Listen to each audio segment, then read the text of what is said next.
So having established a quorum, I now call to order the Arts and Culture Advisory Commission regular meeting for March 19th. And we are going to go straight down our agenda.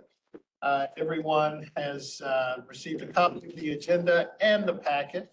So I understand, staff, that we have no public speakers. Is that correct? That is correct, Chair. No public speakers today. Thank you so much.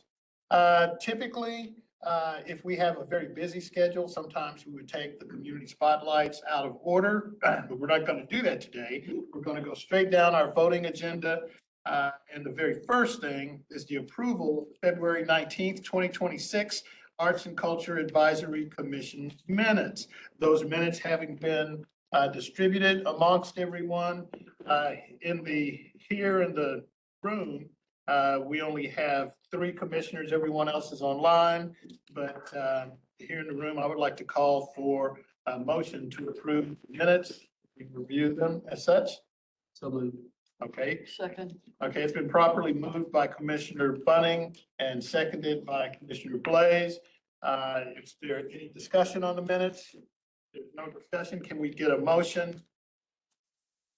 Or can we get call for passing of the motion?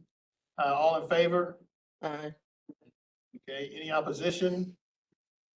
I see a hand. Well, Clyde Valentine, was your hand up? I didn't want to miss it. Chair, that was my vote, yes, on the approval of the minutes. Okay, thank you so much. So it passes and the minutes of the February 19th meeting are passed. Next on our voting agenda item, and I don't know if our staff, Lynn, is going to address this, but is the recommendation in support of the artist designed by Matthew Mazzata. Am I pronouncing that correctly, Lynn? You are. And we put a bunch of slides into the deck, so we can just roll through them, if you would like. Floor is You yours. could keep going, so yours, thank you so much. So, Matthew Mazzata is, if you've been to the Tampa airport, you probably have seen the flamingo that's fishing underneath the ceiling of water. This is the artist that was selected by the selection panel for Trinity Strand. He is a public artist who also teaches at MIT. His inspiration, if we go to the next slide, involved imagery that was part of the Comanche Nation's wayfinding, kind of their infrastructure. So we reached out to the Comanche Nation, which I will talk about in the next couple of slides, to make sure that this would be appropriate for a public art project here. So let's go to the next slide. Here's what his proposal looks like. The imagery that he found was responding to the history of these trees that were adapted to point to resources, those resources being water. So this would point to the creek that the bridge will be spanning for this location. Next slide. Here's what they looked like when he was doing his research. They actually altered them. It's really quite cool. Next slide. Here's one that is now extinct, but was present in North Texas. This is actually the tree that he modeled the sculpture on. Next slide. And that's it. So we can go back to any slide. Chair, what else would you like to know? Okay. Commissioner Blaze. Just have a question. That's a lovely rendering with the sun coming through. So we are going to be sure that it is oriented so that that happens.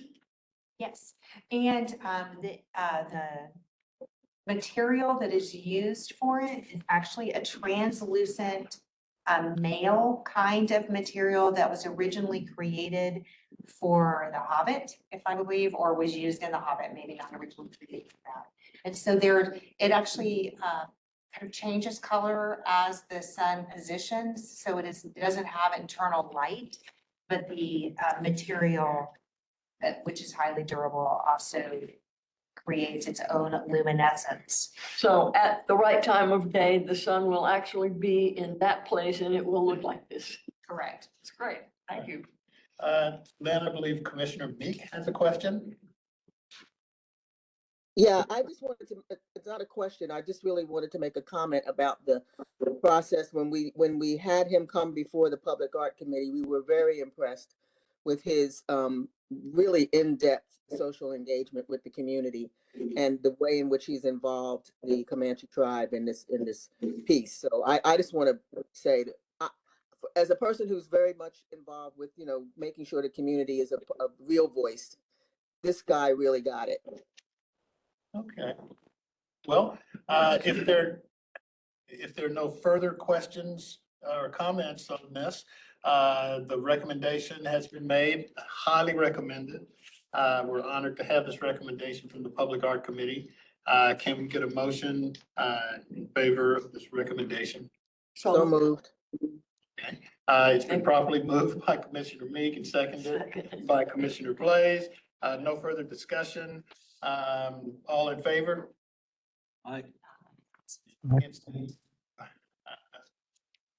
Can't see the people on the screen.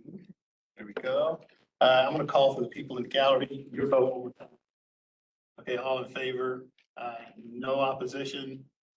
Then the recommendation in support of the artist design by Matthew Mazzata for the Trinity Strand Trailhead at Highline Drive has passed. Thank you so much, Lynn. But don't go anyplace. Okay, okay.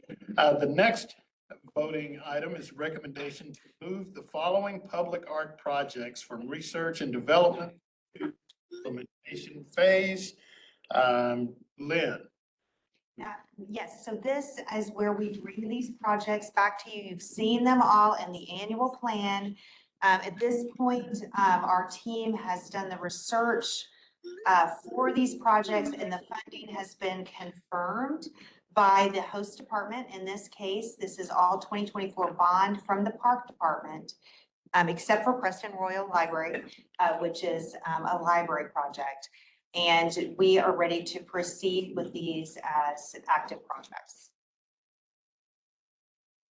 Are there any questions from the commissioners regarding this recommendation?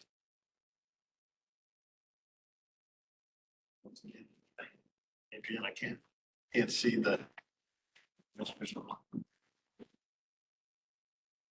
From our gallery, are there any questions or Commissioner Trezilla?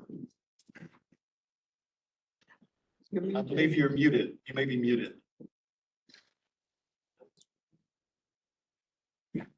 How come we can't hear her? Yeah, we cannot hear Commissioner Trezilla. Let's go to Commissioner Holomo and we'll come back to Commissioner Trezilla. Yeah, I don't have a question because it's just taken me this long to get on once again. So this has just become very old and very frustrating. So I don't know what needs to be done, but it's taken me 8 attempts to sign in, and I seem to have this trouble every time. Okay, point well taken. Any other comments regarding? Is my mic working now? There we go. Welcome, Commissioner. Thank you. I just want to make sure on the library project that this isn't one of the ones that's on the chopping block. Yeah, I was going to mention that. No, it is not. It is actually one, it's a very cool building, designed in the 60s. So it's a mid-mod building that looks like a temple, if y'all know where it is on Preston at Royal. And they're redesigning it. And part of the mission, our mission has been that we are trying to make sure that the art is integrated with that design with the architects. And we're super proud of the team because 2 things. One is the architects turned to our team because we had gotten so much community feedback from the community to hear what themes and narratives were important. So it's already embedded in that architectural team with those narratives. And I just got news today that the Friends group of the library is going to has promised to contribute between 15 and 22, I think, $1,000 to augment the budget that is set aside by law. Awesome, thank you. Okay, Commissioner Stagio. Sorry, I had to figure out how to unmute. So this is in my district, and I attended a great meeting at the library with the community and with the friends of the library. They are very excited about this.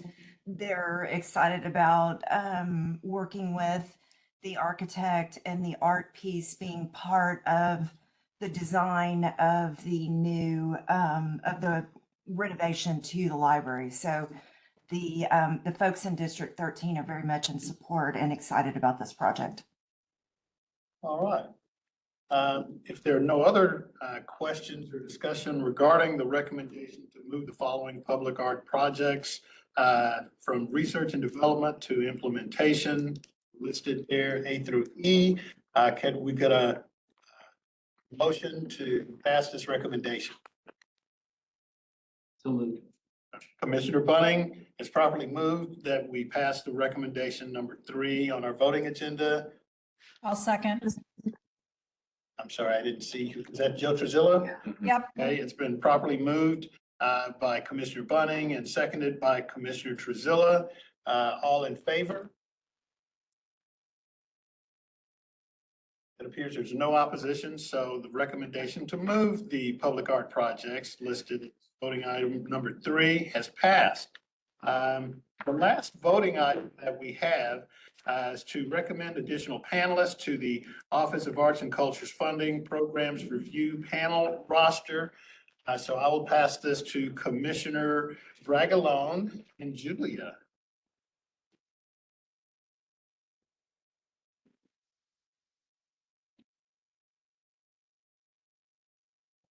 Commissioner Grafman wanted to start. I would be more than. I'm en route coming upstairs, but Julia can handle this. Okay. In the elevator. Today's folks bringing to you again are new being recommended for the Arts and Culture Funding Committee, which means that they read our applications for COP, Arts Activate, and Culture Value. The folks that are coming to you today are ones that we've found in the last couple of months, many of whom are going to be volunteering to work in Arts Activate round 3 right now, which is really exciting, and COP in the next couple of months. Everybody on this list has been approved by the allocations committee. They're referred to us through our newsletter or through organizations or panelists that already work with us. So this group in particular has a few folks that are representing COP organizations already in the program, which is really exciting. We've been adding more of those all year as part of their requirements. So if you have any questions about this particular group or the funding panel. Are there any questions from the commissioners? Any discussion on the recommended additional panelists?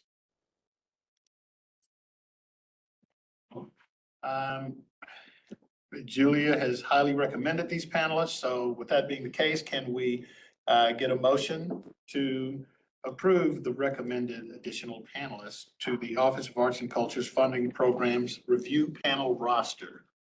I move that we accept the panel as presented. Okay, it's been moved and seconded as Vicky walks in. It was seconded by Commissioner Pickens. So welcome. Welcome. All in favor? Indicate by saying aye. It appears there's no opposition. So the recommendation of the additional panelists as suggested by Julia has passed. Thank you so much. All right. Hold on. There's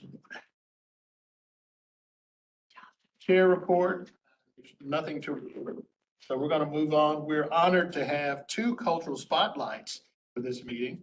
We have first King Shakur. So and King Shakur was recommended as a community spotlight by Commissioner Curiel. So Curiel, Commissioner, if we could get you, would you like to introduce King Shakur?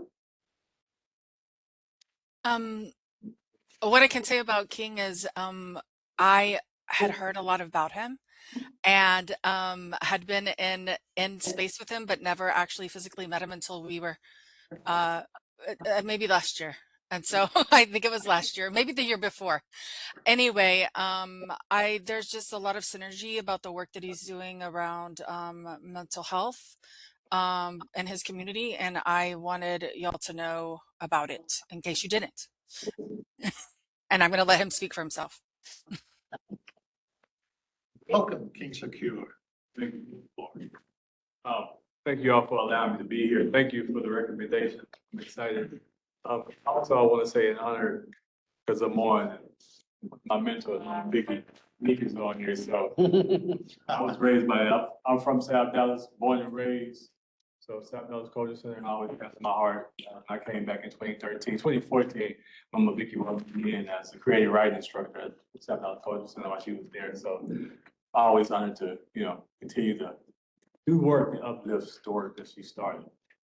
So I received funding from the city of Dallas to focus on a project that I created called He Gonna Cry in the Car.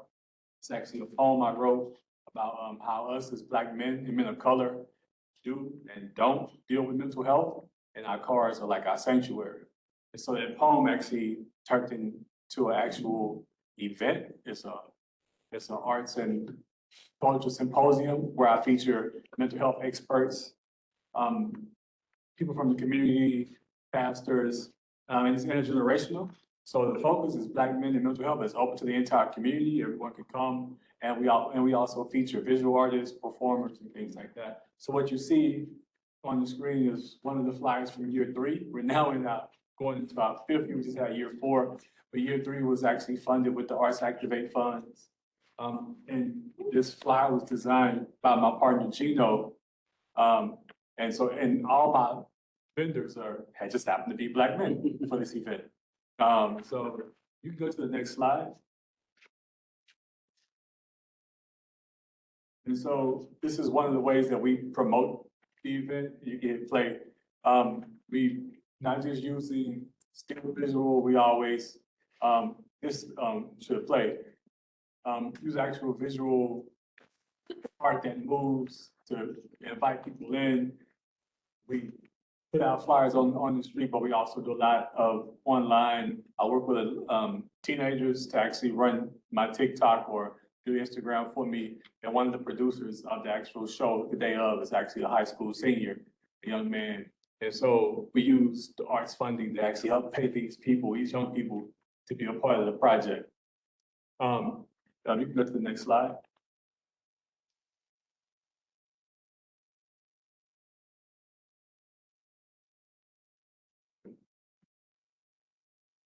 Yeah, and so during year 3, He Ain't Heavy was actually the theme. So every year has a theme. And so we wanted to uplift Gilbert Young. So come in, you see it on the screen, He Ain't Heavy, the art, but that was also the theme. So we have licensed therapists, like I said, on the panel, and we start the conversation around whatever the art theme is. And we have visual artists that are on site, and their visual art usually is around the theme also. So the paintings or the drawings that they are presenting while people are coming in will have the He Ain't Heavy theme. You can go to the next slide. I have a question. Real quick. Yes, sir. Go ahead. Was Gilbert Young the artist who did that? Yes, sir. Oh, wow. Okay, Lisa, Gilbert. Yeah. I've seen that work before, and it's used by a lot of people. It is. It's used by a lot of people. Yes. Sorry. No problem. And so on the screen, other projects, we do that to South Dallas Culture Center every year. So on the screen, what you see is statistics about men and men of color, African American men, and how we deal with our mental health and how it's hurting the community.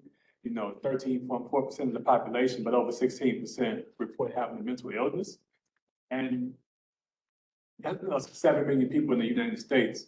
And so also what has been on the rise, especially since COVID, is suicide among young Black men. A lot of them feel like they don't have a place to go. And one of the things that I always push people on, like art-inspired healing is my thing. You may not be able to afford a therapist, so you may be afraid to go in, but can you write? Can you draw? Can you dance? Can you move? Can you start with art? And can art lead to you going and get licensed help? And that's the goal of this event. That's the goal of the event. And so, like I said, when we're there, we have partnerships with Parkland, Metro Care, and also we have private licensed therapists that are there, so people can actually have conversations with them. They can receive free services, see what Parkland offers, see what Metro Care offers, and be able to start there. And there's also, like I said, other artists on site. So if you want to figure out how I can become a better writer, how can I write this thing out or paint this, or take advantage of other classes, they can also do that at the event. You can go to the next slide. And so the other thing I was able to do was, with the funding, was create an anthology. So I did a call of Black men in Dallas asking for poetry and short stories to put together this anthology of poetry and short stories from Black men based on the theme He Gonna Cry in the Car. So I brought one of the books. We was able to get the book published. The forward is done by Pastor Don Parrish Jr. He pastors a church in South Dallas Fair Park called True Lee. He wrote the forward to the book, and he and I actually hosted an event with young people, young men called It Takes a Man. What we do, event called the Checkup. They learn how to work on cars, change oil, change tires, but we also do a mental health checkup using the arts with these young people. And so we was able to do that with some of this funding throughout the year. And also we got young people who actually was at the event, was able to submit some poetry for this actual anthology. So as you see, the $60 logo is on the back of it, everything. So it was really my goal to make sure that I took advantage of the $8,000 that was provided to me and make it quick, and use it in every way possible to be able to support the community. You can go to the next slide. And so some of the things I wanted to highlight, over the last 4 years, we've had over 750 attendees, supported 17 artists. We've partnered with more than 20 plus vendors, connected attendees with over 100 hours of mental health services. I myself, I'm a certified instructor in youth and adult mental health first aid. And so that's things that we push, mental health first aid training in the communities. I also had the opportunity to attend a program at UCLA, arts and healing. So I have a certificate in social emotional arts. And so continue to use that work to work with young people and adults around using art to inspire healing. And that's been my goal. And so thank you all, like I said, for the funding and for the work that you all do as Art Commission. It's allowed me to do this. And I think you said the last one, will it play? Oh, this was the video of it, and also one of the things I did was I made a call on social media. Just can you ask people to provide some sayings or some slogans for men, if they're dealing with something during hard times. And so I just wanted to highlight one of the things that people shared on social media. And it was hundreds, ended up getting hundreds of responses. And we were able to include this like throughout the event. It was just playing over and over. So one of the things that we're taking from this, I'm now working on, is air fresheners for your car. So we're gonna have short slogans saying on one side, on the other side is gonna be a QR code that they can, they're going through a mental health crisis, they can actually click on it. It would provide information of how they can get in touch with suicide hotline, local services to be able to take care of themselves. So that's the next project that we're working on, having art on one side with a slogan, on the other side, a QR code providing mental health services.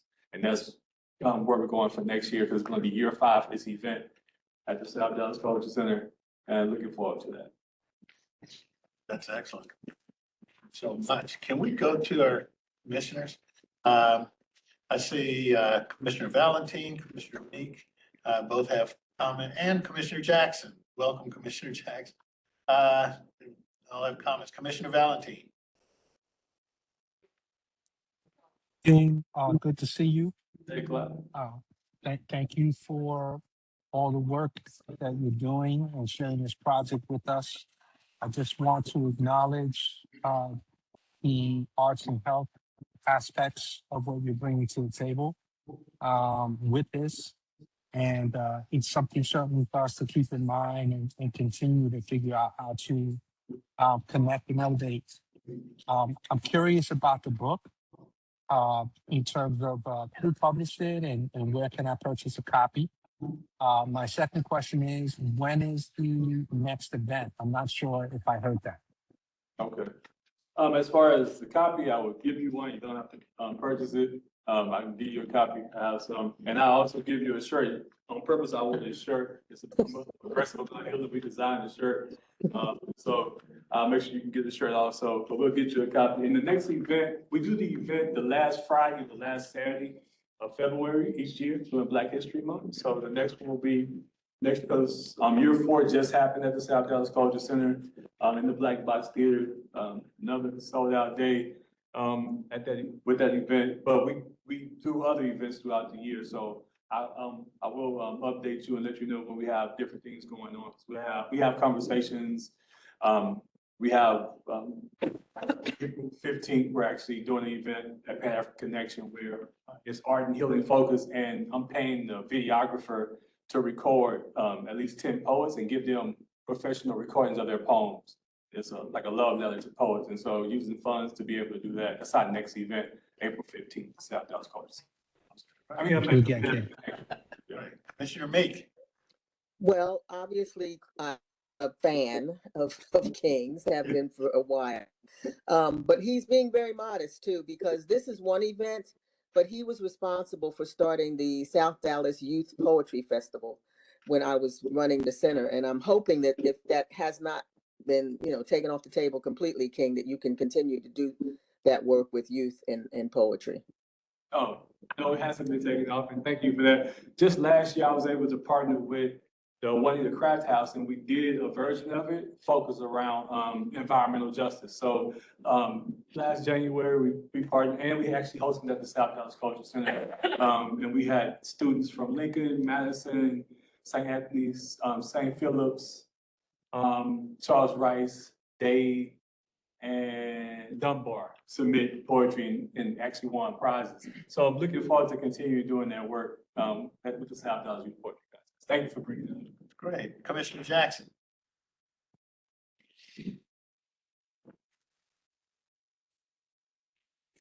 I believe you're on mute. Sir, I've actually was here. Oh, I'm on mute? Oh, it just took a while before. Okay, there we go. How about that? Is that better? Super. King, pleasure to meet you. I am Teresa Jackson, Commissioner Jackson, but I'm also a clinical psychologist and also a board certified art therapist as well, and an artist. And I 100% applaud you for doing this sacred work as a psychologist, as a Black woman. This work is definitely needed. We need ways to pull and engage our Black men and Black boys. This work is what do you call it, true to my, touches my heart. It is something that I, in my own artistry, focus on quite a bit in terms of featuring Black men and Black boys. And so I just really applaud you. And if there's any way that I can be of help or assistance in terms of consulting, advising, participating in any kind of way, I hope you'll take my information and reach out to me. I have been in the field of mental health for 30 plus years and would love to be able to offer my support on down this lane. The other thing that I want to offer you or suggest to you, if you haven't heard of Creative Care Dallas, it's a new program that offers health, sort of a health subscription type service for creatives and artists and that sort of thing. And it offers mental health. I think it offers 8 sessions, and it's it's a really wonderful program that might be able to, you may be able to access and utilize in terms of the community, in terms of helping people to access mental health services. Not only that, but other health services too, because we know that as Black men, the mental health part is a big issue, but also their health overall. And this program seems to be very good and might be a great resource for you and the community of people that you're working with. So thank you again for your work, and reach out. I'd love to, get involved and help. All right, Commissioner Curiel. I just wanted to say, clarify, I met King when we were in North Carolina at Arts Alternate Roots Arts Week that Vicky Meek also with the wisdom that she, suggested I join. And I traveled all the way there to share an Uber to the retreat with King. And I want to say here, I think about this, what I want to share with the commission is like, this kind of work is an emotional labor, as much joy as it brings to you to help care for a community. It also is emotional labor. And I think that when you think about the funding that we provide, it's more than just that. And I just want to kind of reiterate the kind of work and toll this kind of work can take, and why it's so important to be thinking about artists in this way, and especially in the populations that we serve. And I want to thank you, King, for being a good human and an artist and thinking about the community in this way. Well, King Shakur, thank you so much.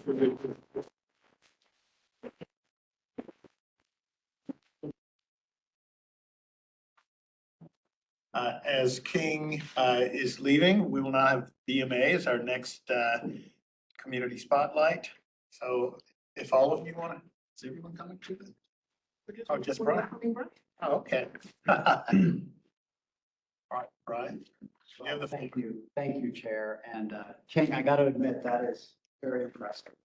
Very impressive. And, I've only been on the job for about 3 months, so I'm just getting my informed about this community. But I will tell you, anyway, I'm Brian Fariso, the new director, Eugene McDermott, director of the Dallas Museum of Art. But I will tell you, I was very enthusiastic about this opportunity because of things like that. And I think this city has an incredible commitment to arts and culture, certainly with the Arts District. And I was just talking to Commissioner Amber here about Booker T, which is quite remarkable. Being welcomed by the director, Martine, has been fantastic. Thank you for making me feel so welcome. So this is a very special community. And I just want to say I'm honored to be here. Thank you. What I wanted to do today very briefly was just talk a little bit about how I think about museums, sort of as a future conversation. I'm not going to have as much information about the DMA as perhaps I will in a year, but I felt it was important maybe just to share with you how I'm thinking about it with the team here. We've got some of the members of the team here at the DMA, and we can certainly answer some questions. So it's not a history lesson, but it's a little bit of just a brief reflection on how I think about museums. I will say my primary background, I was an artist. I studied at the Art Students League. I was a painter. I was an arts teacher. So I think about museums through that lens as a creator. Also, my first formative job in museums, I was an intern at the Newark Museum of Art in Newark, New Jersey, which was very important to me because it really spoke to me about what community meant and a museum in community meant. And so, I was talking to Commissioner Meeks recently about how do we create a museum of the community and not just in it. And that's a theme that you'll hear throughout my work and my tenure at the DMA. Next slide, please. I think it's important just to recognize a little bit of the history of museums because I think it's foundational. And it's also something that I think some of us want to push against. This is Charles Wilson Peale. It's an important painting from 1822. He painted, sort of the cabinets of curiosity. So the founding of museums in the United States, especially at the golden, sort of the late 19th century, was to sort of gather all these objects from around the world. And that's what that image is showing. So museums as sort of an object-centric, object-based institutions that capture humanity. Next slide, please. And I think you can't talk about museums unless you actually understand also the behemoth in all of this, which is the British Museum and the Louvre. British Museum founded 1850s, over 8 million objects, and it was sort of the empire, the British Empire gathering objects. And again, it informed the way museums are established in the United States. Next slide. 1793 was also the Louvre Museum. And we all know this iconic place, but very similar to the British Museum. It was about all of these treasures that were accumulated. And this is Louis XIV at the time. And as the French Empire went around the world, they gather objects for enlightenment, the Age of Enlightenment. Next slide. Over time, I think there's the Metropolitan Museum of Art, the 1800s. This is an image I actually like to show because it shows an institution which I grew up around. I grew up in the metropolitan area, which is actually not very inviting. I think architecture is really important in this conversation about museums. And this is, even though there are a lot of people who hang out at the stairs of the Met, I think in many ways it's the temple on the hill, and it's the institution that says maybe it's not for everyone. And I think that's really important to recognize. And how do we move museums forward in the 21st century to create more inclusivity and more welcomeness? Next slide. There was a movement, and some of you may know this, this is the Guggenheim in Bilbao. This is where museums, again, this is 1997, Frank Gehry. This is where museums started to think about the economics of museums, how museums can be placemakers. I think we have some of that in Dallas in particular with the Arts District. How do we generate cultural tourism? How do we create a sense of place? How do we impact the economics of our communities through these cultural institutions? And there's no doubt about it that Bilbao and the Guggenheim did that, creating, over 8 million euros in its first year, generating income. But it was really about this sort of expressive architecture. That's certainly not the DMA. And I'm not saying we're going there, but I think it's an important understanding to recognize that the history of museums this is part of it. Next slide, please. This was another project that is building off of that idea of placemaking, economic development, cultural tourism. This is the Milwaukee Art Museum. I actually worked on this project. This is Santiago Calatrava, an architect you may know because of his architectural bridges here. This is actually a piece that actually the Brise Soleil, the fins actually move. And it was a project that, again, that I worked on that sort of helped me understand the role of museums in community and the good and the bad. Sometimes I think museums can go a little bit far in its architectural expression and not necessarily meet the community's needs. Next slide, please. I put this slide up in particular because this is the gardens at the Milwaukee Art Museum, which are really important, designed by Dan Kiley, who actually helped work on the gardens at the Dallas Museum of Art. And I worked on this project. I knew Dan Kiley. He had done some work with the Dallas community in the 1980s. Next slide. And this is the Museum of Modern Art, and I wanted to show this from an architectural perspective. This is Diller and Scofidio from 2016. But what's so important, it contrasts beautifully with the Met because you can see the entry on the ground level. This is perhaps a little bit more welcoming architecture. So those are just some touch points that I think about architecturally for museums, but also programmatically. Next slide, please. But I think ultimately what I believe the 21st century museum is, and you can hear this in my brief remarks, is that it was founded, if you click, I actually animated this, just click through all the elements there. Museums founded in collections, but ultimately, if you just keep clicking all the way through, I believe the 21st century museum is supported by these 3 pillars, which are critical. It can't be just collections. A lot of museums are supported or again, founded on collections. But if you do not understand and appreciate that it is really the people who define a museum, then I think you're at a loss. And the 21st Century Museum needs to embrace this idea, and also program an exhibition is critical to the 21st Century Museum. So as my tenure unfolds here in this community, you'll be hearing a lot about this. How are we treating people? How are we welcoming the community? How are we being inclusive? Because at the end of the day, the objects are important, but it's really the people who define museums and the program. So that's sort of what I've been thinking about. But next slide, I also wanted to mention DMA is this place of people. This is my third day of work.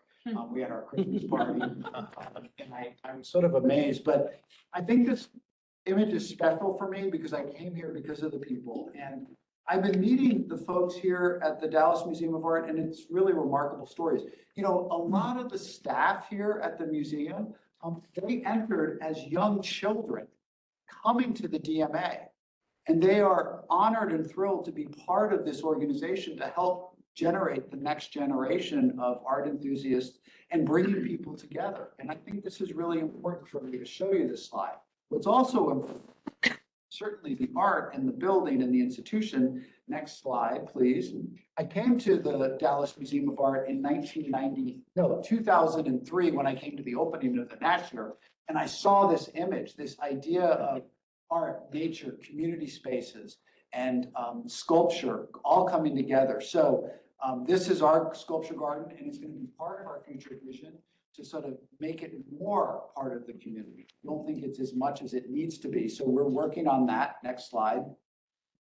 There's also remarkable collections, as you know. This is one of the great paintings by Paul Cézanne, which pretty much really defined the 20th century in art. And this is in the collection of the DMA. And you can't deny the fact that the DMA has remarkable works from throughout the world. Next slide. And to that point, as you move around the DMA, I was walking around and I kept looking at this piece. This is a work by the Asmat peoples from the area known as New Guinea, and it's a global museum. And this work in particular speaks deeply to me because it's a different type of art. It's an art that perhaps not all Western audiences understand, but this is about a culture and a people and a tribe that is thinking about death, the afterlife, revenge on people who have died, but it's a powerful piece and many people walk by this. And I just wanted to point out to my staff when I talked about this, understand that the significance of some of these works. Now, if you go to the reinstalled Rockefeller Wing at the Metropolitan Museum of Art, you'll see many of these works in that collection, and we have a wonderful piece in our collection. So again, this idea that we are a global museum for all people is so important. Next slide. What am I working on? Just so you know, I'm listening. I've had a wonderful opportunity to connect with the community, the artists, leaders, commissioners in particular, really spending time with artists and the galleries. You know, I feel that, again, our museum is defined by the people in the community as well as who work there. I'm certainly looking at our project, our major investment, and I think some of you know that. Of the vision, and I'm sort of wrapping my heads around that. Exhibitions are really important. I put that up on the slide. I'm focused on exhibitions and then also getting to know the staff. You know, the staff is over 200 people, and they have been helping move this museum forward in a really important time. Think about COVID among others, and I admire them so much. I've been spending time to get to know them. Because again, 60% of our budget is our staff, and you need to understand that that is who defines a museum. I am thrilled again to be here, and I just want to mention, having lived in multiple cities, I find Dallas and the commissioners in this area of the City Hall to be quite remarkable. What you have invested in this museum and in the cultural sector is really quite extraordinary. As an outsider, I want to tell you that it is exceptional what we do in this city and how you spearhead resources for culture, children, education, and parks. So it's just an honor to be here. With that, I will conclude. I think it's important because I got my team behind me. They said, make sure you tell them what's happening this week. It is packed. Next slide. What's upcoming? I was at the museum today. Obviously, I work there, but kids everywhere, right? Kids everywhere, families. It's why I do what we do. It's why I'm sure you do what you do to have that engagement. So we've had some really good success. The museum also is free, as you know, which is a very powerful statement. It's the envy of many museums in the country. Next slide, please. And then finally, we have some really important shows coming up.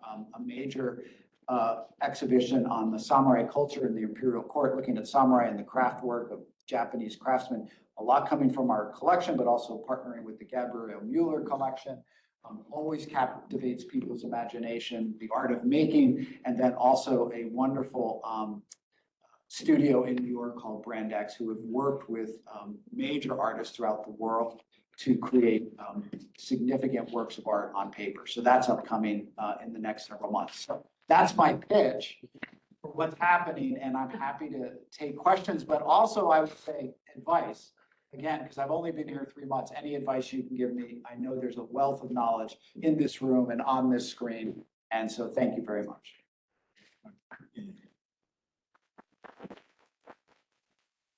Commissioner Mink. Of course. Of course. I just want to say the other thing that I would encourage everybody to get over to see before it ends is the jewelry exhibit that's at the DMA. It's pretty extraordinary. Thank you. It is extraordinary. Constellations. Commissioner Curiel. That was a mistake, but I do really appreciate the free aspect of the DMA because it was really important for my children and I growing up getting it was just the free days then, but that's how we got there. Very important. Thank you. Commissioner Halomo. Thank you, and I apologize for the situation, but welcome to Dallas and to DMA. I just wanted to let you know that for years I've worked with Stacy Lizotte on the block parties with Dallas Arts District, Crow, and Nasher, and she is absolutely amazing. So congratulations. Thank you. Thank you for sharing that. Thank you for your help too. Commissioner Henderson. Hey, good afternoon. And echoing that, I definitely appreciate the DMA and the free access in all the ways that I've enjoyed it since I was a young person. But I had a question just from your expertise, not just about the DMA, but the field broadly. Like I've been seeing like this growing commentary about how like Gen Z isn't engaging with like traditional art spaces like previous generations have. And was just wondering if that was something that you're seeing or hearing. And if so, like, what are your thoughts / how do you think about like engaging that specific generation? Yeah, thanks, Commissioner. I hadn't seen that in, well, I worked really hard in Portland. That's where I came from, Portland, Oregon. And it's a really critical question for all of us. How do we continue to the next generation? So important. One of the things that I found, and I think those slides were important, museums were so much about this, object-centric sort of preserving these precious objects. And we heard from an artist today, King in particular, whose practice is very much beyond the object, right? It's about ideas, it's about program, it's about healing, it's about creating spaces and moments for people to engage at all different levels. And I think as an artist, it's really important to embrace the idea that art takes many different forms. And I would say, again, working with community and working with different generations, we need to embrace the fact that artists are not really sculptors or painters. They have a practice. They have a practice which bridges many different areas. It can be social justice work, it can be poetry, it could be sculpture, it can be painting. And I think expanding that definition is really where museums need to go. That's why I put the slide up that said program and exhibitions. And I believe through that work, community relationships, the next generation will be involved and will be engaged. The worst thing we can do is continue this idea that museums are temples on the hill and that artists are just solely painters and sculptors, and that's all they do, and that's how we define art. And I would say even chefs, musicians, those are all artists, and we as an institution need to serve as a platform for those art practices, and that's where we're going to be taking the DMA. And I do think that'll help alleviate those barriers and create access points, which is what you're talking about, and inclusivity for generations to realize maybe this is a place for me. Commissioner Regalon. Except by calling on me last, now I have 3 things to say instead of 2. Welcome. We're so glad to have you. I wanted to say, first of all, so excited that you showed the slide about spring break. I have aged out of taking children to spring break and don't have any grandchildren to take yet. But very important in our family growing up was for children to feel comfortable, and they haven't always felt comfortable at the DMA. So applause and kudos for making, because I think that's the next generation, right? If a 5-year-old doesn't feel comfortable there, they're not going to want to come back when they're 15 or when they're 20. So thank you. On your bullet points, I don't know if this is community connection or exhibitions, but, and this predates your arrival in Dallas, but I literally was brought to tears at a recent exhibition by the fact that you have the panels for the sightless. I cannot tell you how much that moved me, and it goes so much to inclusivity. And I understand that that's not just particular exhibits, but that you're moving to have more of that throughout the DMA. So congratulations. And then finally, so excited to hear you talk about other art forms, because I think the strength of our art in Dallas is the collaboration between the visual arts, the performing arts, the healing arts, the culinary arts. I think we're stronger when we all work together rather than having a division between visual arts and performing arts and dance. I'm sorry, I left dance out, but that is performing arts. So anyway, welcome. I'm so excited to meet you and have you here in Dallas. And I couldn't agree more. Well, you've got, Commissioner. I just want to say thank you again, because like Xavier, somebody that was raised at the DMA and I've performed there plenty of times. I think that the direction that you all are going in is incredible. I still go there as much as I can. The Frida Kahlo exhibit blew me like out of this planet. So just thank you for all the work that you are doing, and if like all of us feel the same way, I'm sure. It's like if I can be any way of service for the collaborations and stuff, that I'm here, and I'm just thank you. Thank you for sharing. And again, I'm still new, so advice is needed and thoughts and perspectives, and this is a healthy conversation, and it's helpful for me, and I'm happy to come back and get more advice. Thank you, Brian. I want to acknowledge your staff here. Yes. In my 3 years of service to the city, I've been wonderful partners. So thank you, Brad and Michelle and Tamara, for being here and allowing us to welcome you to our ecosystem.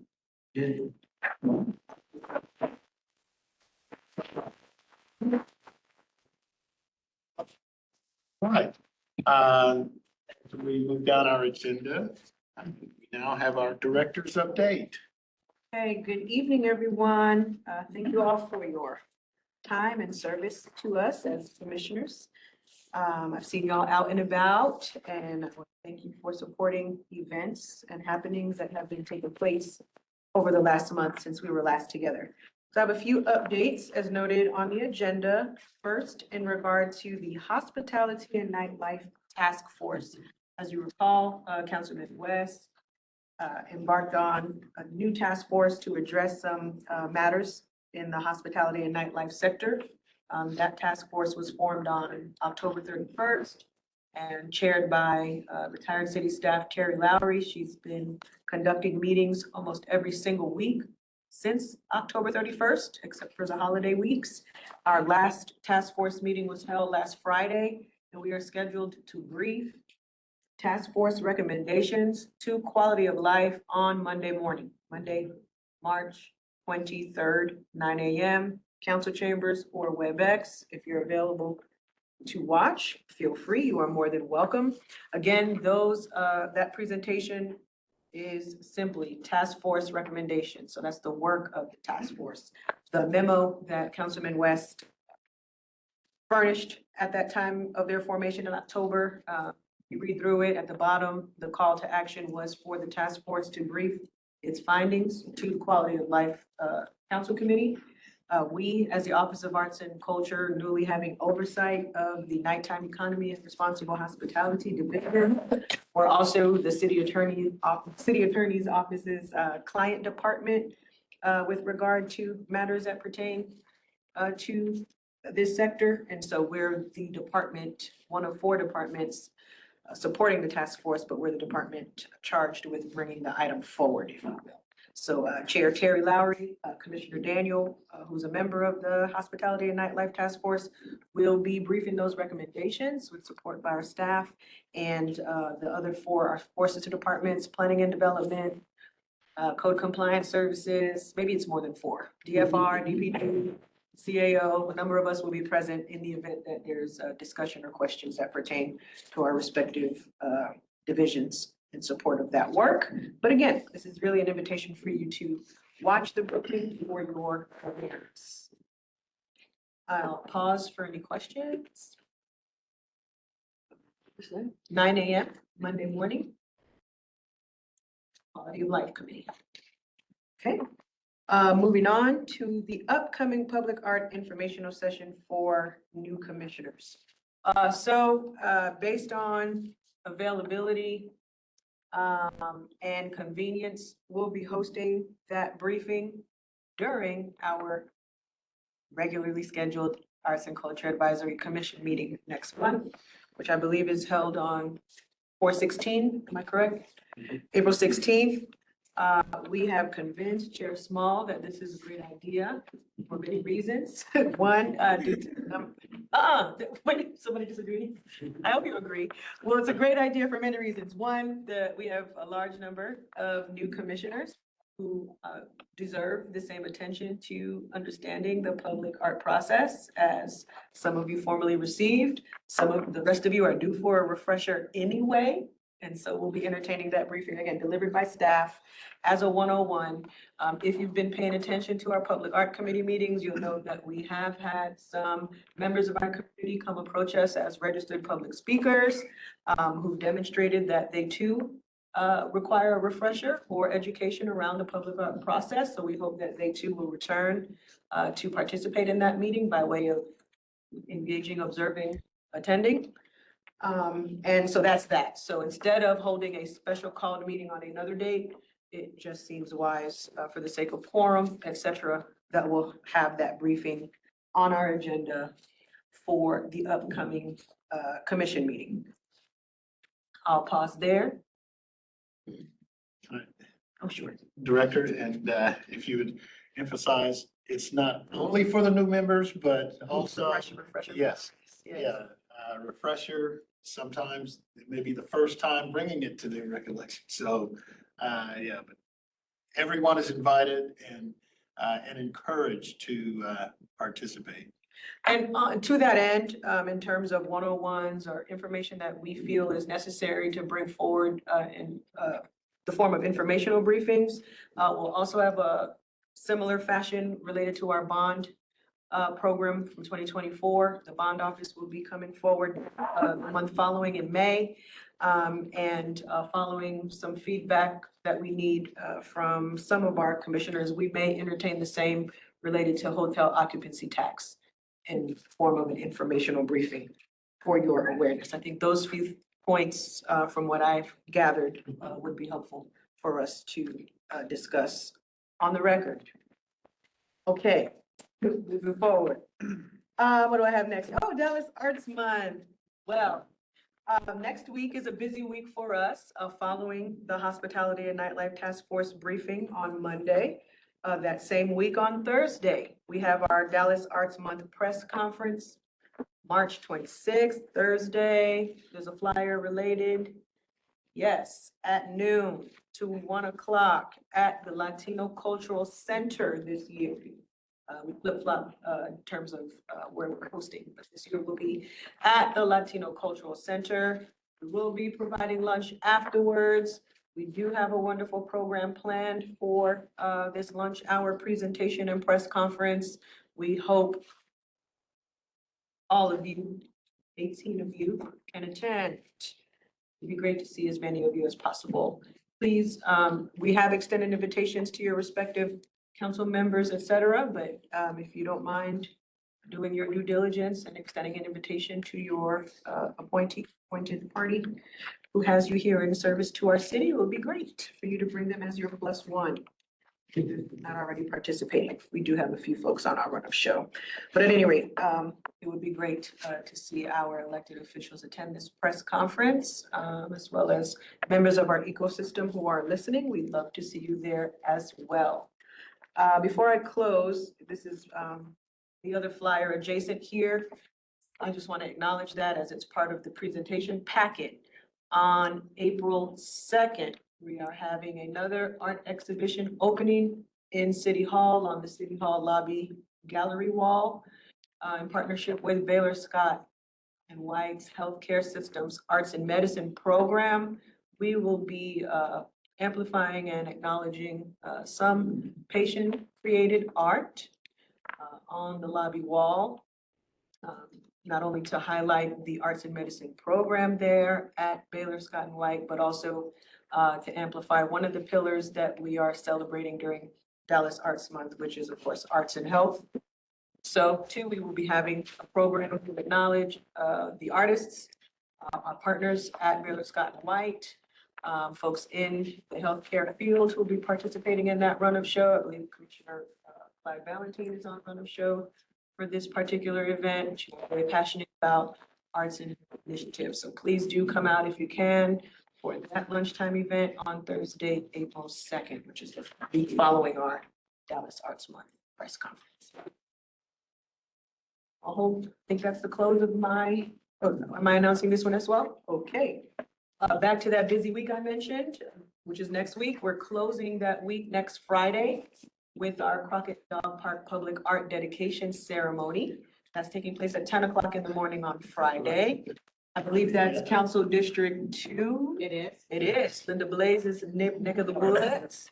So please do come visit us at the Crockett Dog Park. It's a beautiful work of art. We're really excited to hold that ceremony. So shout out to Lynn and her team as well for planning wonderful ceremonies to dedicate these new installations. Any other announcements? I have a question. Oh, okay. Are there any updates on the cultural calendar issue? The cultural calendar issue? So we do have updates and we will be briefing those at the press conference. Yes, but thank you for bringing that forward. But yes, it's part of our talking points for our press conference is to address that. Public calendar goes until then. So yes, I'm not gonna You'll get the preview. I didn't get to highlight the upcoming meeting slide. Sorry. Oh, and then there were some, we see you, Commissioner Nordseth. Really quickly before going to Commissioner Nordseth, I just wanted to highlight the upcoming meeting slide. Thank you. So I think Chair Small, you don't do this, but I'll close these out. We have Commissioner Meeks, Cultural Plan Committee meeting next Thursday, March 26th. Commissioner Bodell is having an annual report committee meeting on April 1st. Commissioner Bragalone's having allocations committee on April 2nd, and Chair Weinstein is holding a public art meeting as scheduled on April 7th. All again ahead of our reconvening here on April 16th. So seeing quite a bit of each other. That's what I love about April. I see. Mr. Bragalone is listed. Yes, I know the arts and medicine is near and dear to your heart, Director, so I just wanted to mention to everyone that program is actually celebrating their 10th anniversary. And if you would like to hear more about it, there is a reception next week on March 26th. Just happens to be at my house. If you haven't received information on it, I'd be happy to send it to the office and we'd be delighted to have any of you there who can attend. There'll be some of the artwork and you can hear more about the program.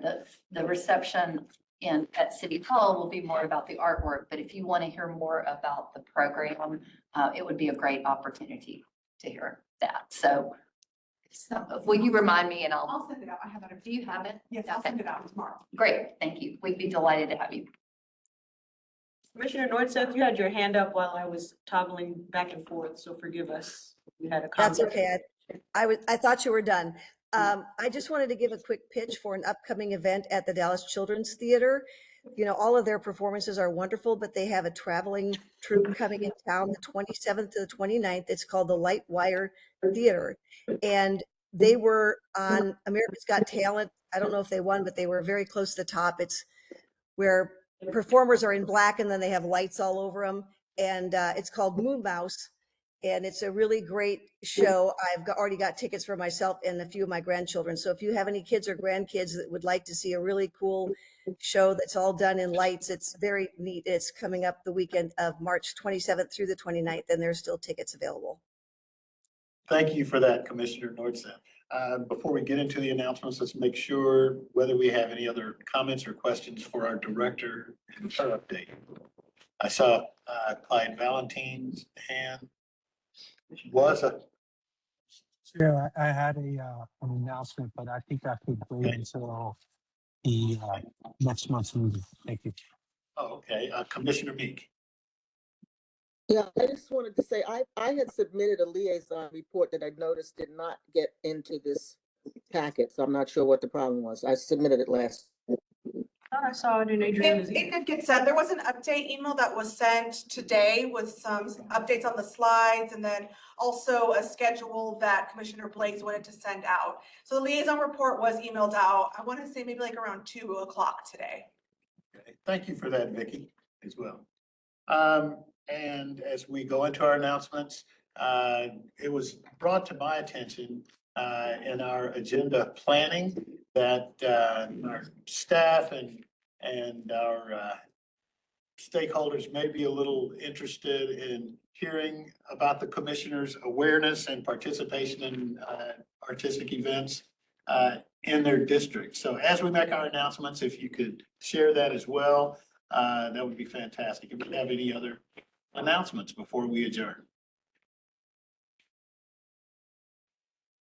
With that being the case, all business having been conducted by this commission, I adjourn this meeting.